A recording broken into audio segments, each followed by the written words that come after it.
नमस्कार. मी अरविंद विठ्ठल कुलकर्णी. अधोरेखितचा आजचा विषय आहे, काहीही चुकीचे संदेश गेले नाहीत. शरदराव.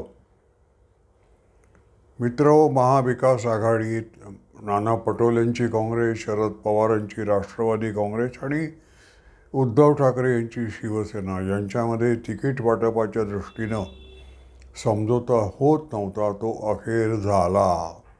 त्याला कारण असं वर्तमानपत्र सांगतायत की शरद पवारांनी शेवटी सगळ्यांना समजावलं की आपल्या समझोता न होण्यामुळे जनतेमध्ये चुकीचे संदेश जात आहेत. त्याबरोबर सगळे सावध झाले आणि मग समझोता झाला. चुकीचे संदेश जात आहेत म्हणजे काय? शरद पवारांना काय म्हणायचं आहे तर हे जे 3 घटक आहेत हे सत्तेसाठी एकत्र आलेले आहेत. त्यांच्यात कोणताही समान मुद्दा नाही. त्यांच्यात भरपूर भांडणं आहेत. त्यामुळे यांच्यावर विश्वास ठेवण्यात काही अर्थ नाही असा संदेश जाईल अशी भीती शरद पवारांनी घातली आणि मग समझोत्याला लोक तयार झाले. आता हा चुकीचा संदेश कसं काय तुम्ही म्हणता? हा खरा संदेश आहे. लोकांना तसंच वाटतंय आणि लोक त्या अर्थानंच तुमच्याकडे बघता आहेत. संदेश बरोबर तसाच गेला आहे. तुम्ही जरी आत्ता समझोता केलात तरी की ही या तिघांमध्ये काहीही समान धागा असा नाही. समान धागा एकच आहे. त्यामुळे कसं तरी करून यांना देवेंद्र फडणवीस, एकनाथ शिंदे यांचं सरकार आणि मोदींचं सरकार पाडायचं आहे आणि आपल्या हातात सत्ता. सत्तेवाचून ही माणसं जगू शकत नाहीत. आता या निवडणुकीमध्ये समझोता झाला. आता प्रचाराला सुरुवात येईल. सगळ्यात महत्त्वाचा मुद्दा काय आहे तर एकनाथ शिंदे हे गद्दार आहेत आणि या गद्दारीला देवेंद्र फडणवीस यांनी मोलाचा हातभार लावलेला आहे. यावर भर देण्यात येणार आहे. लोक काय एवढी मूर्ख नाहीत. लोक त्या दृष्टीने विचार करणार आहेत. जनता हुशार आहे. जनता त्या दृष्टीनं विचार करेल. कसं आहे पहा, जुलै 1978 शरद पवारांनी वसंतदादा पाटील यांचं मंत्रिमंडळ, विधानसभा चालू असताना पवार मंत्री होते त्या मंत्रिमंडळात, त्यांनी अचानक त्यागपत्र दिलं विधानसभेत उभं राहून आणि जनता पक्षाशी हातमिळवणी करून ते स्वतः मुख्यमंत्री झाले. ही महाराष्ट्रातली पहिली गद्दारी आहे. हे लोकांना आता कळलं आहे. कारण दादांनी काहीही पवारांचं वाईट केलं नव्हतं. दादांनी महाराष्ट्राचं वाईट केलं नव्हतं.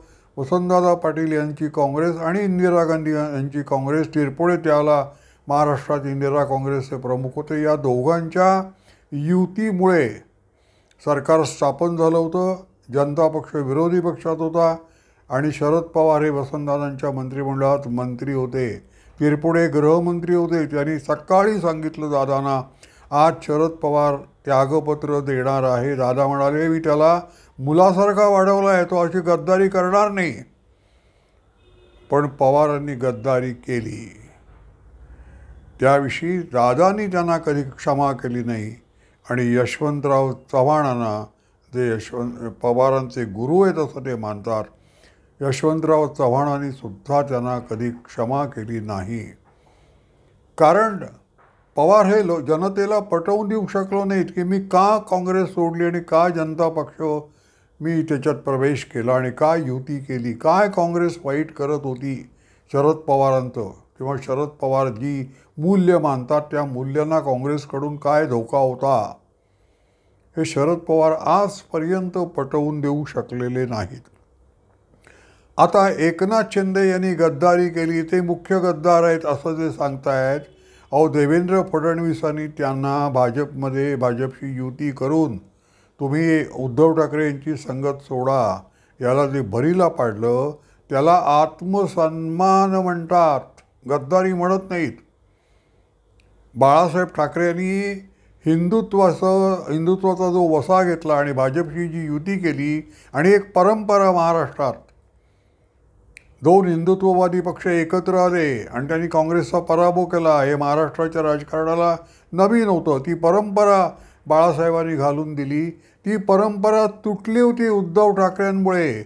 उद्धव ठाकरेंना केवळ मुख्यमंत्री व्हायचं होतं, त्यामुळे त्यांनी हिंदुत्व लाथाडलं, बाळासाहेब लाथाडले, इतिहास लाथाडला आणि शरद पवारांशी काँग्रेसशी युती केली.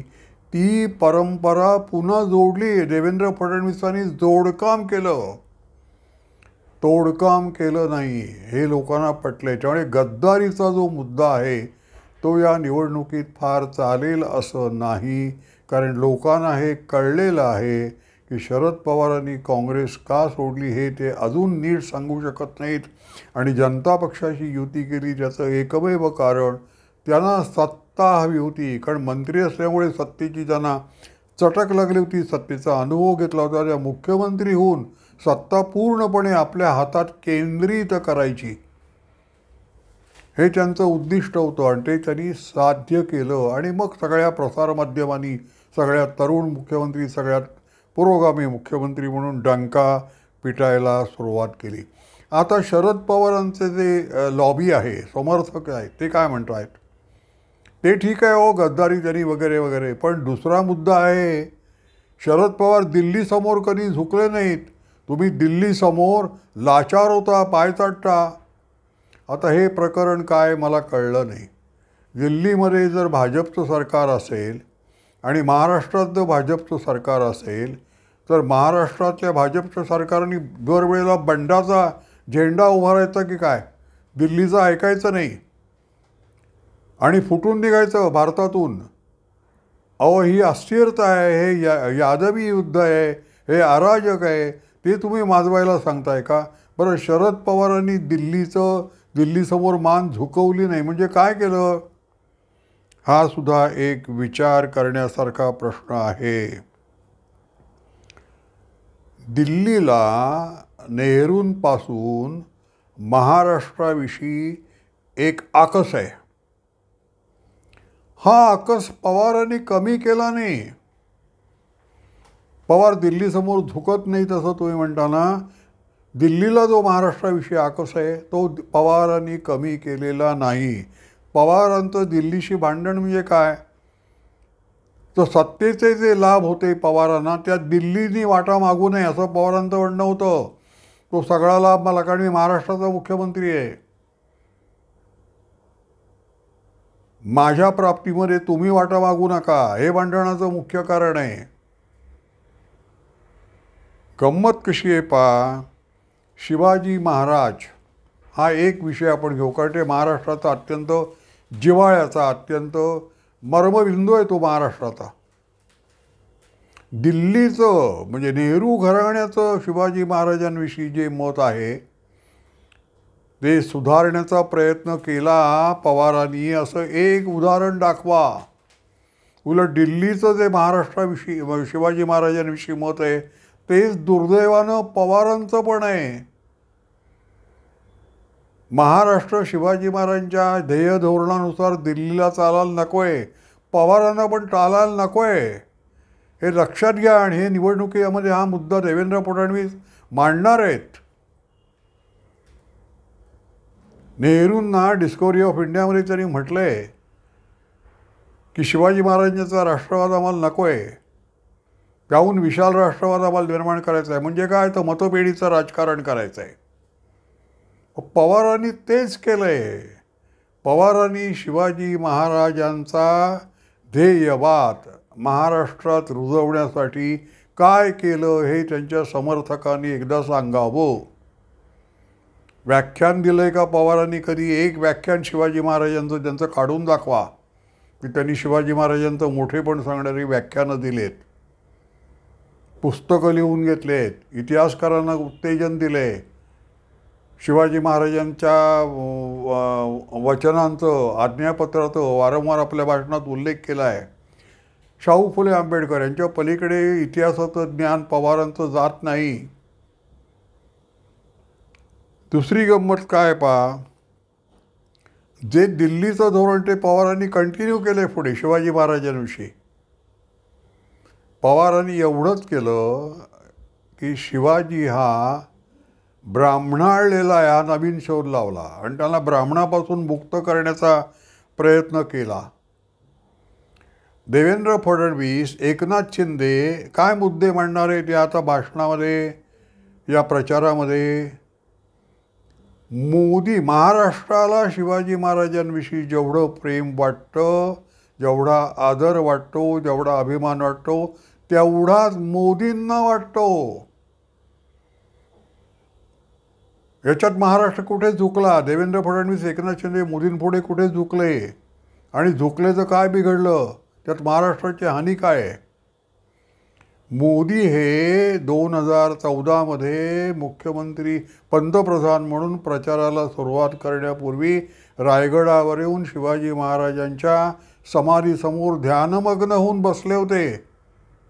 अहो, ते फोटो, ती छायाचित्र तुम्ही मतदारांना वाटा.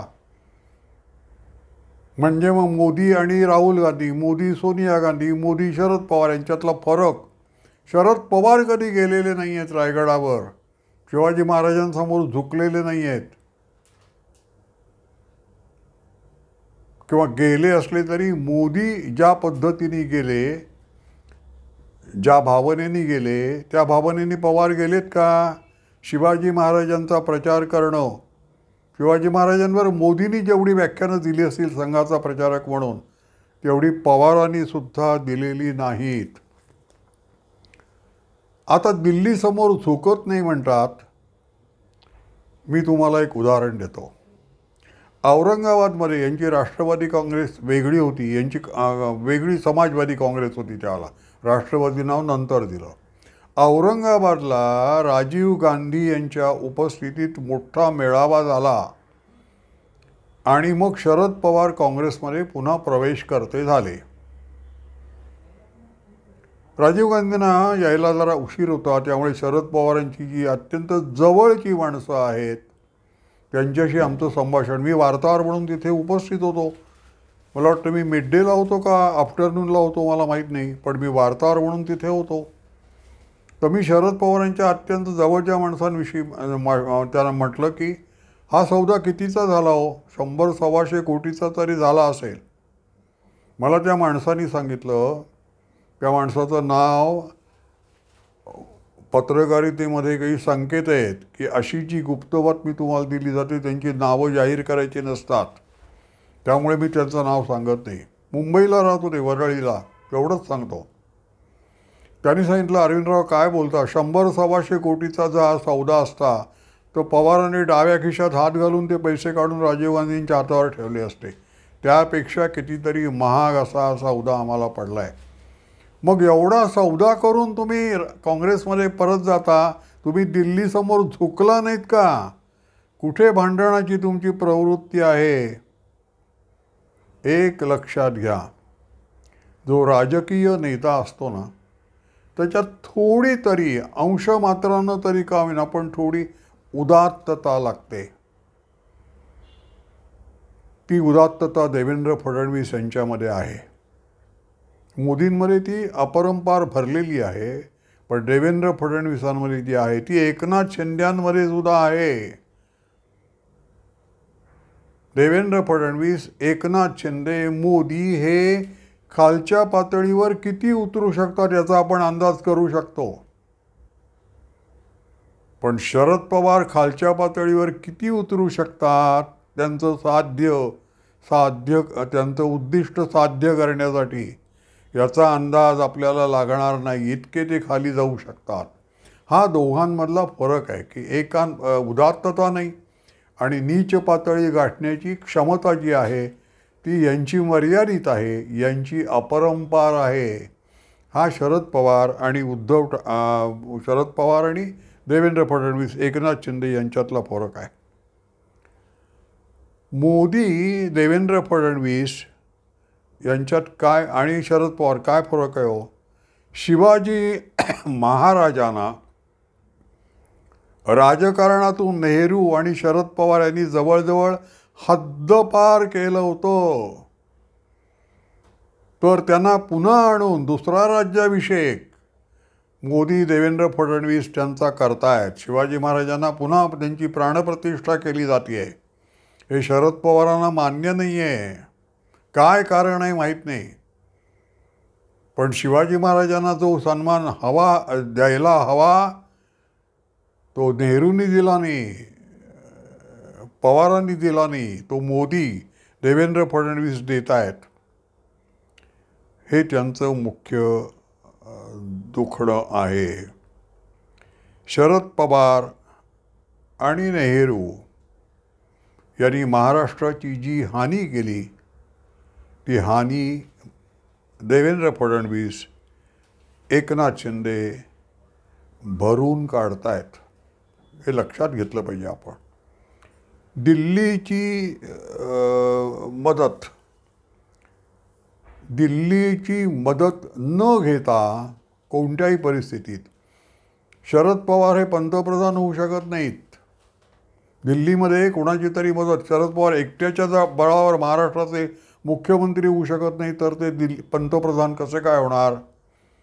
त्यामुळे शरद पवारांनी खरोखर आयुष्यात काय साध्य केलं हे एकदा आपल्याला कळलं पाहिजे. हे निवडणुकीमध्ये हे सगळे मुद्दे धसायला लागणार आहेत.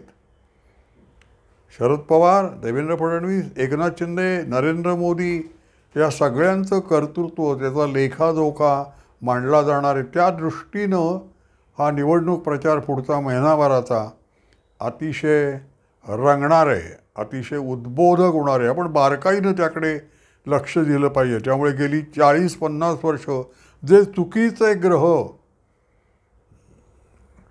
त्यातलं एक ग्रह म्हणजे दिल्लीसमोर झुकणं. दिल्ली हे आपलंच आहे, भारताची राजधानी आहे. त्यामुळे भारताच्या राजधानीतल्या मुख्य माणसाचं ऐकणं, याला झुकणं म्हणत नाहीत. ते ब्रिटिशांचं ऐकणं, त्याला झुकणं म्हणतात. आणि नेहरू, गांधी हे ब्रिटिशांचे ऐकणारे लोक होते. हे झुकणं तुम्हाला चालतं. असा सगळा हा गोंधळ आहे. तो जेवढा स्पष्ट करता येईल तेवढा मी केला आहे. माझा व्हिडिओ आपल्याला आवडला असेल तर लाईक करा, शेअर करा आणि सबस्क्राईब करा. धन्यवाद.